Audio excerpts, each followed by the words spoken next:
Mais um chá da literatura espírita com Celine. Eis que surge algumas dúvidas no livro Todos os Animais Merecem o Céu, mas essas dúvidas elas vêm ser sanadas no livro Os Animais Conforme o Espiritismo. Ambos os livros eles são do autor Marcel Benedetti. E essa obra aqui, Conforme o Espiritismo, ela faz questões ou perguntas, e essas perguntas são respondidas ou pelo Livro dos Espíritos, conforme o Espiritismo, conforme os estudos de Allan Kardec, ou pelo Livro dos Espíritos, ou pelo Livro dos Médiuns, ou pela Gênesis e ainda revistas espíritas. E posteriormente, a resposta desses livros, que são obras básicas ou obras complementares essenciais, posteriormente o autor se manifesta. Agora, a manifestação dele, eu não saberia dizer se ela é individual ou ela é coletiva, no sentido de um grupo que pesquisa e ajuda a desenvolver essas respostas, essas questões. No capítulo, eu acho muito Animais no mundo espiritual. Animais no mundo espiritual tem algumas questões, algumas perguntas com algumas respostas. Eu gostei muito na página 163, a pergunta número 140. Pode-se evocar o espírito de um animal? Eis a pergunta. Pode-se evocar o espírito de um animal? A resposta é conforme o Livro dos Médiuns, no capítulo 25, Evocações, número 283. Depois da morte do animal, o princípio inteligente que nele havia se acha em estado latente e é logo utilizado por certos espíritos incumbidos disso. Para animar novos seres nos quais continua a obra da sua elaboração. Assim, no mundo dos espíritos, não há errantes espíritos de animais, porém, unicamente espíritos humanos. Isso na evocação 283 lá do Livro dos Médiuns, no capítulo 25. O comentário do Marcel Benedetti é o seguinte: este enunciado é o que mais suscita maiores confusões aos estudiosos do Espiritismo que creem estar diante da prova de que os animais não têm alma, ou de que não há animais no mundo espiritual, pois creem que eles, os espíritos animais, se tiverem alma, ao desencarnarem, reencarnam automaticamente. Ele continua, Marcel Benedetti continua a explicação. Quando o Espírito de Verdade diz que no mundo dos espíritos não há errantes, significa que não há animais errantes, de animais no mundo espiritual. Mas isso não quer dizer que não haja animais na erraticidade. Porque a erraticidade é o local, a esfera, a dimensão espiritual. E errante diferente, é um estado errante diferente de estar na erraticidade. Vejamos o que o Marcel Benedetti continua explanando aqui para nós. Veja o que diz o Espírito de Verdade sobre o mesmo assunto em O Livro dos Espíritos. Capítulo 11, Os Três Reinos, número 600. Na questão número 600 do Livro dos Espíritos, então diz: sobrevivendo ao corpo em que habitou, a alma do animal vem achar-se depois da morte num estado de erraticidade, como a do homem, fica numa espécie de erraticidade, pois que não mais se acha unida ao corpo, mas não é um espírito errante.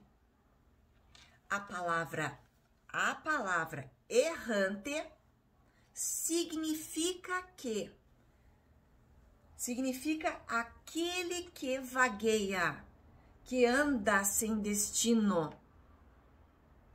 E erraticidade significa o período que existe, né? Que há entre o momento em que o espírito se liberta do corpo de forma definitiva, ou seja, desencarna, e o momento em que o espírito volta a se ligar a outro corpo físico. Isto é reencarna.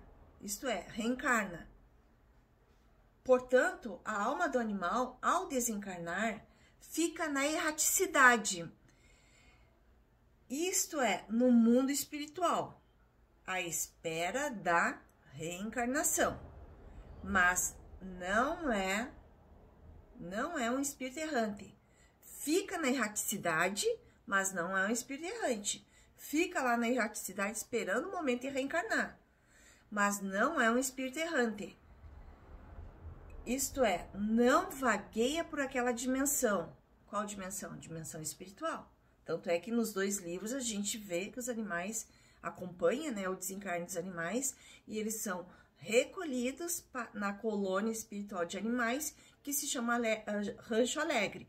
E lá são tratados, são curados, e quando eles estão preparados, e quem decide isso é uma comissão espiritual, que analisa o estado deles, a evolução deles, e faz um planejamento para a sua reencarnação. Isso a gente vê nas obras do Marcel Benedetti. Então ele segue dizendo, há muitos relatos que dizem respeito a animais desencarnados, que se manifestam aos seus antigos donos logo depois da desencarnação. Estes relatos espontâneos parecem ser contraditórios aos enunciados espíritas, mas não há restrições aos espíritos animais. Não há nada que impeça, não há restrições aos espíritos animais se deslocarem na dimensão espiritual em companhia de outros espíritos humanos. Pois bem, isso me aconteceu.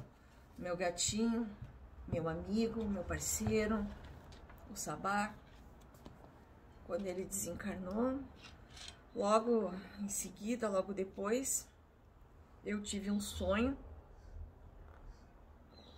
Quando eu estava em sono, eu tive um sonho que eu recordei claramente. Ele vindo na minha direção, parando meus pés e olhando para cima, e eu olhando para ele. Quando ele olhou para mim, eu enxerguei ele com olhos verdes, um verde cor água. Enquanto que, quando encarnado, ele tinha olhos azuis. E durante um ano inteirinho eu fiquei escutando o Sabá indo dormir nos mesmos horários, acordar no mesmo horário, pular da caminha dele, que ficava sobre um balcão, escutava as patinhas dele pulando e se esfregando na porta. E um dia a porta se abriu, e a porta não tinha janela aberta, não tinha vento passando, e a porta foi levemente deslocada. Durante um ano eu pressenti isso, até que uns 2 anos depois disso, eu sonhei com o meu gato Sabá em um local que até então eu não sabia que existia uma colônia espiritual de animais, em que ele corria no meio das árvores e estava livre. Provavelmente era o Rancho Alegre, um local onde os animais vão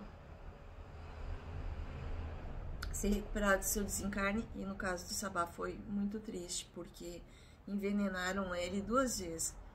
Na verdade, acho que até não foi ele, pelo menos a última vez, que foi que levou ao desencarne fatal dele, porque tinha sumido um gatinho do condomínio de casas, e no dia seguinte, uns 2 dias depois, do gatinho sumido, um dia depois que eu fiquei sabendo que tinha sumido um gatinho do condomínio, o meu gato, no horário de...